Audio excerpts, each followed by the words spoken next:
What's up, Louis? It's guys here. Hope you're doing great.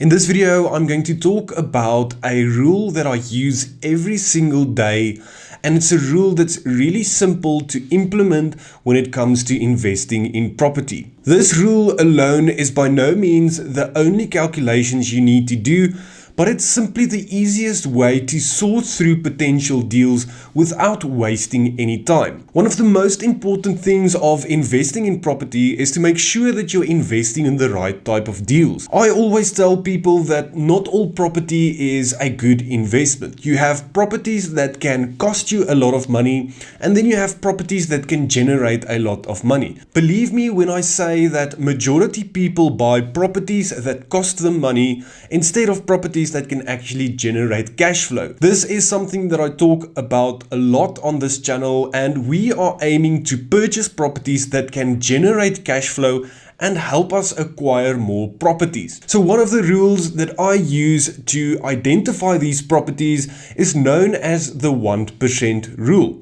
Before we jump into some practical examples, the 1% rule simply means that we divide 1 month's rental that we can expect on a certain property with its purchase price and multiply it with 100, and we should get a number that's above 1. If it does not pass this rule, or if the value is lower than 1, that simply means that we don't have to spend any more time on investigating this deal or doing more homework. This is simply the quickest way that we can sort through potential deals without wasting our precious time. I like to use this rule if a real estate agent phones me and he tells me that a property is available in a certain area and is listed for a certain price.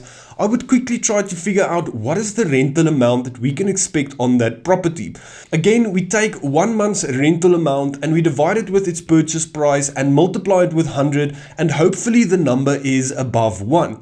If the number is above 1, it's by no means a clear indication that you should invest in that property. It's simply a first step that we take before we spend more time on the deal.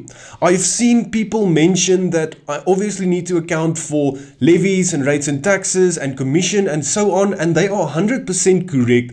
But it's impossible to do these calculations in your head without having all the relevant information first. So that's why the 1% rule is so important. And another way that people use this rule is to take 12 months of rent and divide it with its purchase price, and then the yield should be above 12%. So the 1% rule is simply like gross yield, but broken down to 1 month's rent, where with gross yield you use 12 months rent and the number or the value should be above 12%. If it passes that rule, then you can focus on doing your return on investment calculations. Return on investment is like the bread and butter of investing in property, and that's where you get all the details together. This is where you take your rental income and deduct all of your monthly expenses like rates and taxes, levies, commission, repairs and maintenance, vacancy, and so forth. This is where you get the actual return that you can expect on your money invested. So it's completely different than the 1% rule or gross yield. Although this is a calculation that we have to do on each and every property that we potentially want to buy, we can't do these calculations on each and every deal that we see.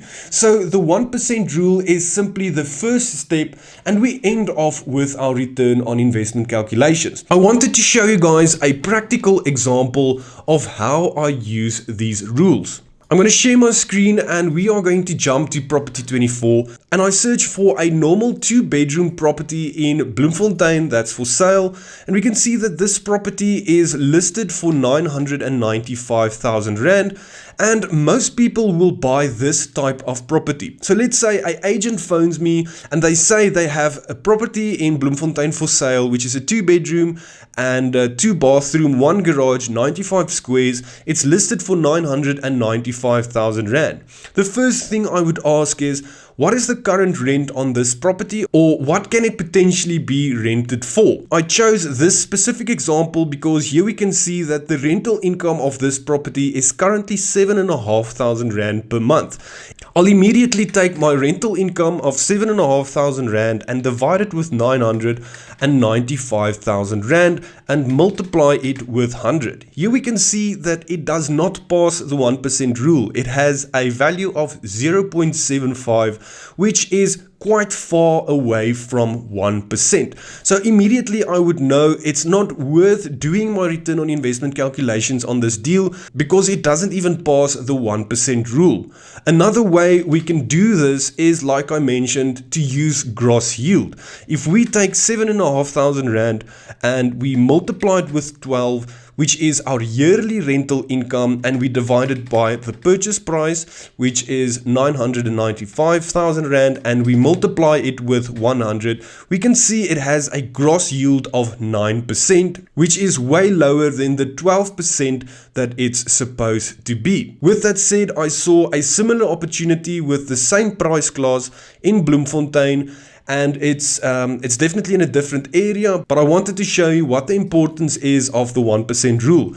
If we scroll down again, let's say an agent phoned me and wanted me to view this property. I would ask the value of the property and I would ask what the potential or current rent is on this property. I chose this example because they included the rent in the description, which is around 21,000 Rand. Immediately I can quickly do the calculation and quickly take my rental income of 21,000 Rand and divide it with 950,000 Rand and multiply it with 100, which gives me a value of 2.2. So this passes the 1% rule with flying colors, meaning I can actually now go ahead and do my return on investment calculations on this specific deal. Again, we can use gross yield of 21,000 multiplied by 12 to give us our yearly rental income and divide it with 950,000 Rand, and we multiply it with 100, which gives us a gross yield of 26%, which is way above 12% that it needs to pass. So this already gives me an indication that this can be a profitable deal. The next thing I'll do, once a property passes the 1% rule or the gross yield test, I'll add all the relevant details into this Excel sheet that I specifically created for property investors. I already added all the relevant details, so I'm just going to quickly run through them. Let's say the property was valued at 950,000. We paid 900,000 Rand, meaning we have 50,000 Rand equity in this deal. Again, with the 1% rule, we can see that it's 2.33, so it passes the 1% rule, and its gross yield over here is 28%, which passes the 12%. I used the rental income of 21,000 Rand, all the expenses, our bond, levies, rates and taxes, commission, we added vacancy, I'll get back to that, as well as Wi-Fi, water and electricity for the students. It costs us around 15,800 Rand each and every month, but we can generate an income of 21,000 Rand. So that means at the end of every month, we have around 5,100 Rand cash flow in our pockets because we found the right deal. We also have to account for vacancy in this specific example, so our income will only be for 10 months and not 12 months, meaning if we account for vacancy, our monthly cash flow at the end of the day, covering all of our expenses as well as our vacancy, will still be 2,154 Rand. If we have a look at the return on investment, which is the important factor that we need to consider, we effectively take our monthly income, multiply that with 12 and divide it with the money that we had to invest. So in this example, it would be a return on investment of around 39%, which is really good. Remember, this deal is being bought with all the furniture included, so the only money we had to invest is our bond and transfer cost, bringing us to a massive 39% return on investment.